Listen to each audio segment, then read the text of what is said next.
इंसानों से भी क्या गुजरे, इंसान जिन्होंने इन्हें मारा, शहीद किया। तो ये मैं आज हाथ फैला के बद्दुआ दे रहा हूँ कि जिन लोगों ने इसकी प्लानिंग करी है, जिन लोगों ने उन्हें भेजा है, अल्लाह उनको ऐसी अजियत में मुब्तला करियो, अल्लाह ने ऐसी अजियत में मुब्तला करियो मेरे मौला कि मौत मांगे और मौत न आए, मौत मांगे और मौत न आए।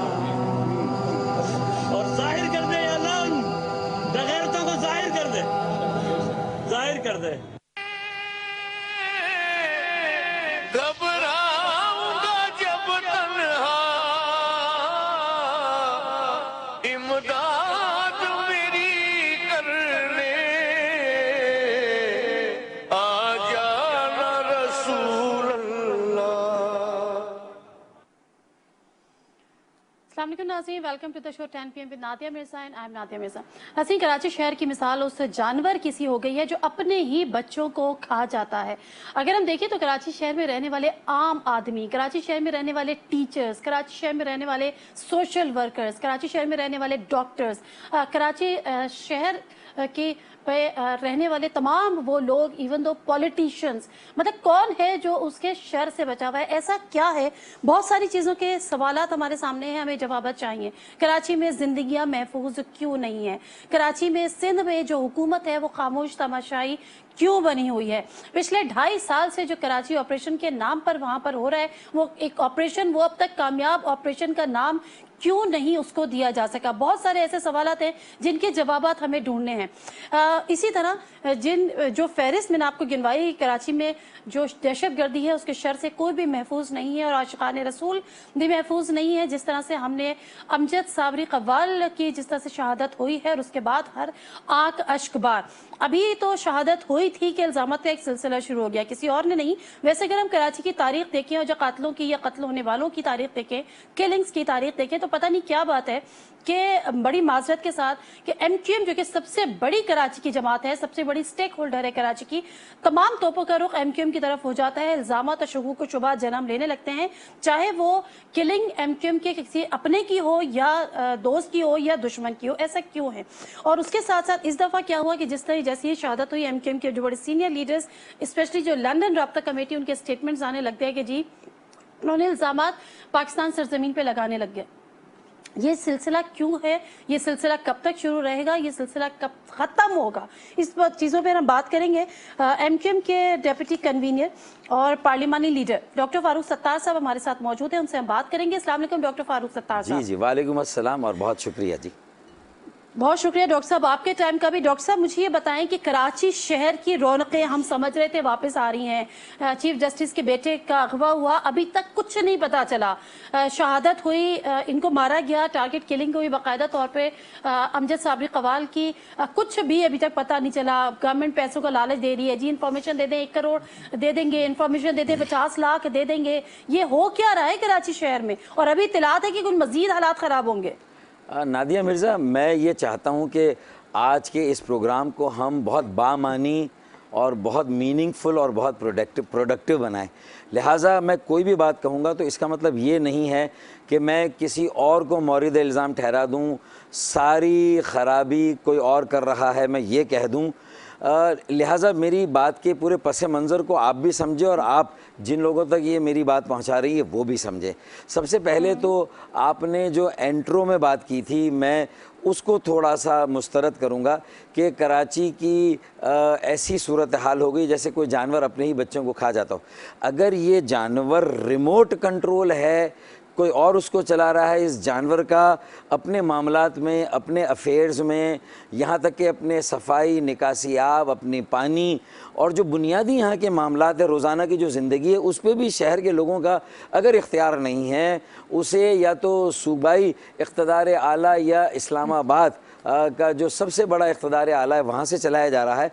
तो देखें, अलामतों का इलाज तो ऑपरेशन के ज़रिए से हुआ और हमने ही हमारे ईमान और हमारे मुतालबे पर हुआ, फिर भी और हमने इसके लिए जो कुर्बानियाँ दी वो भी किसी से ढकी छुपी नहीं है, और जहाँ due process of law follow नहीं हुआ वहाँ हमने शिकायत की। लेकिन हम बार बार ये कहते हैं कि देखिए 2.25 साल हो गए ऑपरेशन को, और हम एक अरसे से ये बात करें कि इसकी ओनरशिप को आहिस्ता आहिस्ता यहाँ के लोगों को मुंतकिल करने की ज़रूरत है। अमन कमेटियाँ मोहल्लों में SP और टाउन लेवल पर और डिस्ट्रिक्ट लेवल पर बनाने की ज़रूरत है। मकामी हुकूमतों को फिलफौर कायम करके उन्हें बाइख्तियार बना के उन्हें अमन के क़याम में एक रोल देने की ज़रूरत है।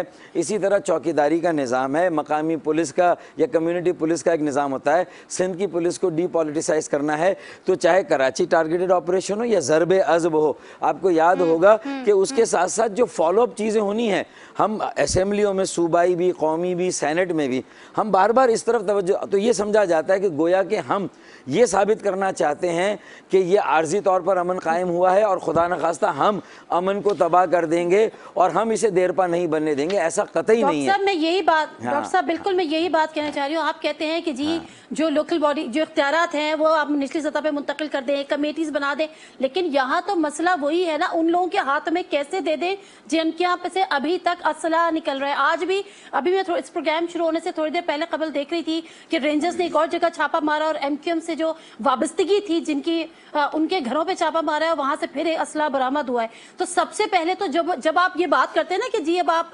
जिम्मेदारी जो है वो निचली सतह पे देना शुरू करें, तो पहले उसको क्लियर कर तो दें, पहले उसको क्लियर तो करें उस इलाके को कि जी हाँ हमने एक कामयाब ऑपरेशन कर लिया है, अब यहाँ पर कोई असला नहीं है, अब यहाँ पर किसी किस्म का दहशतगर्द यहाँ पर नहीं है, अब आप लोगों के हाथ में हमने ये दे दिया है, हमने अपनी जिम्मेदारी पूरी कर ली है। देखिए उस स्टेज पर तो आए। नादिया, ऐसा है ना कि 140 UC के चेयरमैन और वाइस चेयरमैन हैं जो MQM से ताल्लुक़ रखते हैं 210 में से। अच्छा, ये 66% और 70% बजा तौर पर हो जाती है ना, मखसूस नशिस्तों को सबको मिला लें।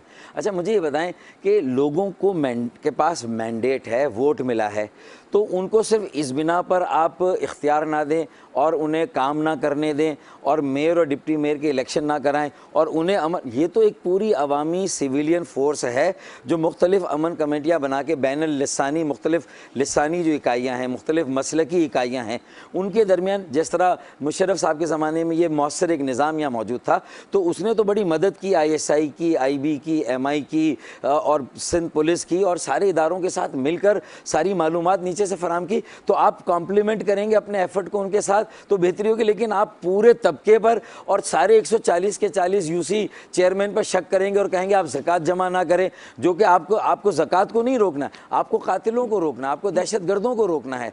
और अगर आप डॉक्टर साहब बताइए वजह क्या, ज़कात जमा ना करें क्यों ना करें, खाले जमा ना करें क्यों ना करें?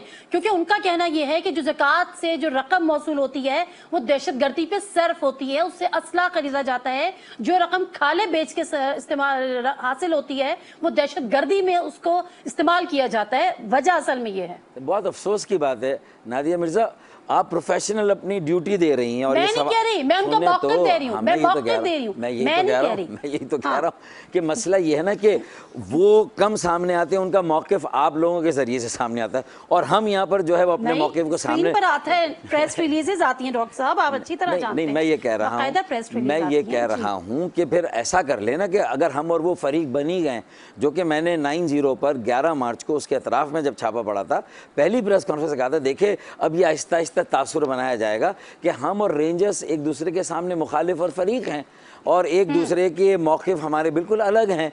देखें, जहां हमारा कन्वर्जेंस हो सकता है, हमारा मकालमा हो सकता है, फिर APC ये पॉलिटिकली मैंडेटेड टारगेटेड ऑपरेशन नहीं, पॉलिटिकल पार्टियों ने मैंडेट इसका दिया है। 2.25 साल हो गए हैं। मैं रेंजर से सवाल नहीं पूछ रहा, मैं तो चीफ मिनिस्टर से पूछ रहा हूँ, कैप्टन जो है कि उन्होंने आवाम को ओनरशिप देने के लिए MQM के साथ बैठकर कितनी मीटिंगें की, जो यहाँ की सब कैप्टन डॉक्टर साहब आप भी जानते हैं वो कहाँ के कैप्टन, क्या वो कैप्टन बनने की अहलियत भी रखते हैं? खैर उस बहस को भी छोड़ते हैं। आप कह रहे हैं कि हम और रेंजर्स अगर आमने सामने हो ही गए, रेंजर्स की जो प्रेस रिलीज आती है वो तो अपनी जगह है, लेकिन आपके जो सीनियर अकाबरीन जो लंदन में बैठे हैं वो किस किस्म के मैसेजेस करते हैं, वो किस किस्म की ट्वीट्स करते हैं? मुस्तफा अजीज आबादी साहब कहते हैं कि MQM के जिम्मेदार और कारकुनान अपनी वफादारी तब्दील करने से इनकार कर रहे हैं, इनके नाम पते रेंजर्स को देकर उन्हें गिरफ्तार कराया जा रहा है। है। एमक्यूएम के खिलाफ इल्जामात का चूरन बेचने से बेहतर है कि रेंजर्स सिर्फ पेट्रोल, पानी, मिलिट्री, कोला, सीमेंट और रेती, बजरी वगैरह ही बेचें। ये मुस्तफा अजीज आबादी साहब की ट्वीट्स हैं। वासे जलील साहब कहते हैं कि stop these dramatic statement Rangers and arrest rare killers, you are looting Karachi exchequer since 89, जिसपे उन्होंने रेंजर्स का एक स्टेटमेंट। उसी के साथ फिर एक और वासे जलील साहब की ट्वीट है, वो कहते हैं डीजी रेंजर्स साहब, कम आउट ऑफ योर नफरत and do your work rather than politics and arrest Amjad Sabri killer in Pakistan.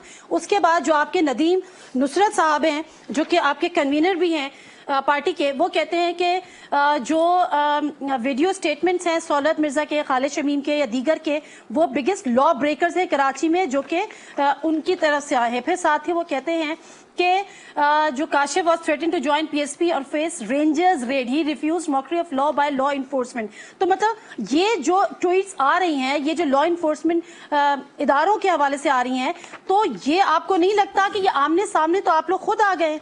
मैं यही तो कह रहा हूँ कि हमने यहाँ पूरे 3.25 साल ये हमने एड़ी चोटी का जोर लगाया कि ये सिचुएशन पैदा ना हो, लेकिन बदकिस्मती के साथ अगर ओनरशिप पॉलिटिकल लीडरशिप की तरफ से नहीं आ रही, ना वफाकी वज़ीर दाखिला खुलकर सामने आकर कोई बात करते हैं, ना सूबाई वज़ीर आला और सूबाई वज़ीर दाखिला आकर किसी चीज़ की ज़िम्मेदारी कबूल करते हैं, और ये किसी को मालूम ही नहीं होता कि ये जो सिर्फ़ उर्दू बोलने वालों के जो कन्फेशनल स्टेटमेंट्स हैं और अपनी ही पार्टियों को वो मैलाइन कर रहे हैं और सारी जो ख़राबियाँ या जो इल्ज़ामात लगाए हैं उनको एक्सेप्ट कर रहे हैं, तो कोई ये नहीं पूछ रहा कि ये इस पर टॉक शोज़ इतने ज़्यादा नहीं हुए, इस पे ज़्यादा तबसरे नहीं हुए कि आखिर ये वीडियो आ कहाँ से रही है, इसके आइनी और क़ानूनी जवाज़ क्या है, और ये किसकी कौन मजाज है, किसकी अथॉरिटी है, और इसकी पाकिस्तान की अदालती और इंसाफ के निज़ाम में इसकी क्या हैसियत है, ज़ीरो वैल्यू है। तो फिर क्या उन लोगों को भी एक्सपोज की? देखें, जब इंसाफ नहीं होगा और एक जैसा सलूक सबके साथ नहीं होगा, और आप सिर्फ सियासी जमातों में और सिर्फ ख़ास तौर पर किसी एक जमात में ही सारे बिगाड़ की वजूहात को ढूंढने की कोशिश करेंगे, तो ये माइंड सेट है, ये सोच है, इससे नताइज अच्छे नहीं निकलेंगे। इससे जो है वो ना खुदा ही मिला, ना विसाले सनम, ना क्राइम ख़त्म होंगे, ना दहशत गर्दी ख़त्म होगी। और मैं आपको बिल्कुल अपने 30 साल के सियासी तजुर्बे की बिना पर कह रहा हूँ कि अगर रेंजर्स ये काम ना करें कि ज़कात, हाँ वो ज़कात के मिसयूज़ को साबित करें, उसके केसेस बनाकर अदालतों में ले जाए, चालान करें, किस ज़कात की रकम से कब असलहा ख़रीदा गया, कौन सा असलहा ख़रीदा गया, ये साबित करें, अपने प्रोसिक्यूशन को सही करें, अपनी इन्वेस्टिगेशन को सही करें, अपने इन्वेस्टिगेशन और वो मामलात और जो अदालतों में कमी है हमें कहें, हम रेंजर्स के बिहाफ पे जो जजेस और विटनेस मेरा ख्याल है मसले का हल तो यहीं से, डॉक्टर साहब आपने खुद कह दिया है कि अगर हमारे अदालती निज़ाम ऐसा होता और मुजरिमों को वाकई सजाएं मिल रही होती, इंसाफ मिल रहा होता, तो फिर तो मेरा ख्याल है जन्नत में रहना शुरू कर देते।